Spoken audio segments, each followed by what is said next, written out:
If you study World War II long enough, you start to notice a pattern that doesn't show up in most documentaries. You see, the biggest killers weren't always bullets or bombs. Cold quietly destroyed divisions, stalled offensives, and crippled armies that were otherwise well supplied. On the Eastern Front alone, frostbite casualties sometimes exceeded combat wounds, and entire units became ineffective without ever firing a shot. What most people never learn is that soldiers, medics, and quartermasters developed brutally simple countermeasures that worked so well they were deliberately underplayed after the war. One of those was a boot-related frostbite prevention trick so effective it's still quietly used today by mountaineers, Arctic workers, and survival instructors who actually understand cold physiology. This isn't folklore or campfire wisdom. It's a hard-earned lesson paid for in frozen toes, amputations, and winter graves. And if you care about military history or cold weather survival, this is something you should understand deeply. Why frostbite became a strategic problem during World War II. Cold injury wasn't just a medical issue. It was an operational failure. Armies in World War II often advanced faster than supply chains could adapt, and winter clothing lagged behind reality. German troops entering the Soviet Union in 1941 wore boots designed for European autumns, not -40-degree nights. American forces in the Ardennes during the Battle of the Bulge suffered severe cold injuries despite better logistics, because boots trapped moisture and restricted circulation. Frostbite happens when blood flow drops, tissue freezes, and cells rupture. But moisture is the silent accelerator. Wet feet lose heat exponentially faster than dry ones, and World War II soldiers lived with wet feet for days at a time. Snow melted, sweat accumulated, and boots became iceboxes. The solution that emerged wasn't technological, it was procedural. How the boot hack actually worked in practice. The hack was simple. Isolate moisture away from skin and stop boots from becoming cold sinks. Soldiers began using vapor barriers inside their boots, often improvised from rubberized materials, oiled cloth, or even repurposed ration packaging.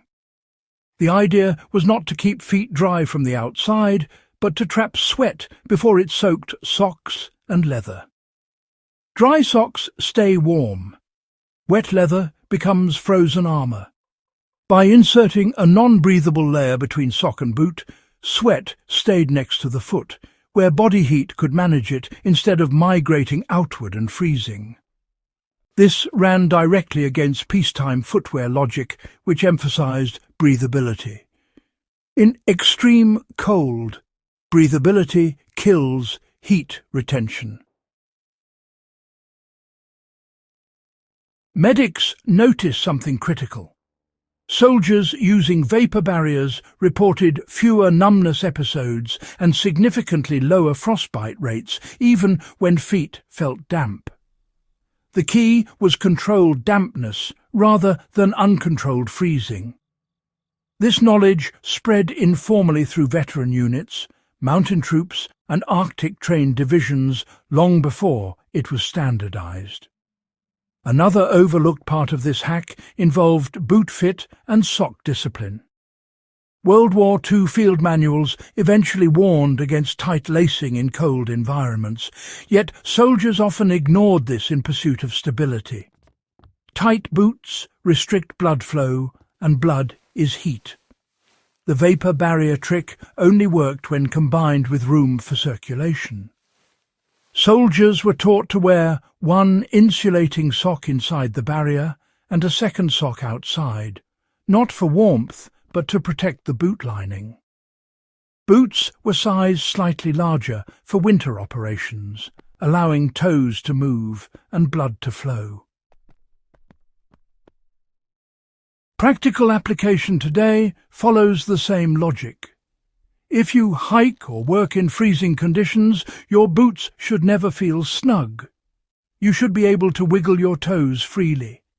A simple plastic bread bag or modern vapor barrier sock worn over a thin liner sock can dramatically reduce heat loss during long exposure. This is not theory. It's tested physiology. How World War II soldiers manage moisture without modern materials. What makes this hack remarkable is how low-tech it was. Soldiers used oiled canvas, wax paper, rubber poncho scraps, and even treated newspaper. They changed socks religiously when possible, but the vapor barrier reduced the urgency. Some units rotated feet exposure during rest periods, allowing evaporation before relayering. Others applied foot grease or animal fat to reduce skin moisture loss and prevent cracking, which also reduced frostbite risk.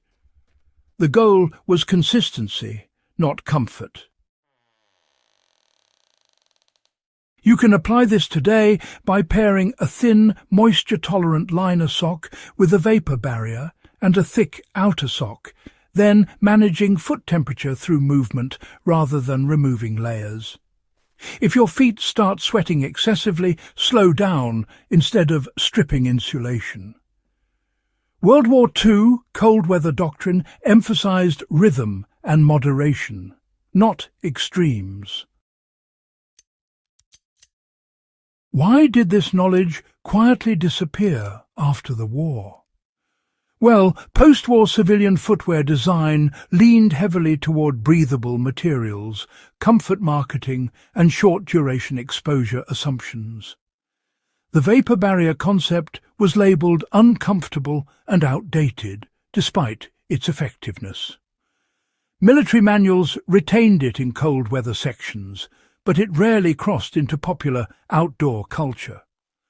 Only polar explorers, high-altitude climbers, and special operations units kept using it consistently. As a result, generations relearned frostbite lessons the hard way.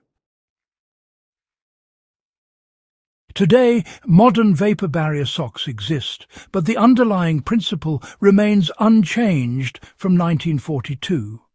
Control moisture, protect circulation, and treat boots as heat containers rather than ventilation systems when temperatures plunge. Why does this still matter for historians and survivalists? Understanding this hack isn't just about saving toes. It reveals how armies adapt under pressure, how unofficial knowledge spreads faster than doctrine, and how survival often depends on rejecting comfortable assumptions. World War II soldiers didn't defeat frostbite with better gear alone. They did it by understanding the body and respecting the environment. That mindset is as relevant now as it was on the Eastern Front. If you study history to extract usable truth rather than trivia, this is one of those lessons that deserves to be remembered and applied. If you found this valuable, subscribe to The Prepper Historian for deeper dives into the forgotten knowledge that shaped survival in history. Share this with someone who spends time in the cold and, keep these lessons alive.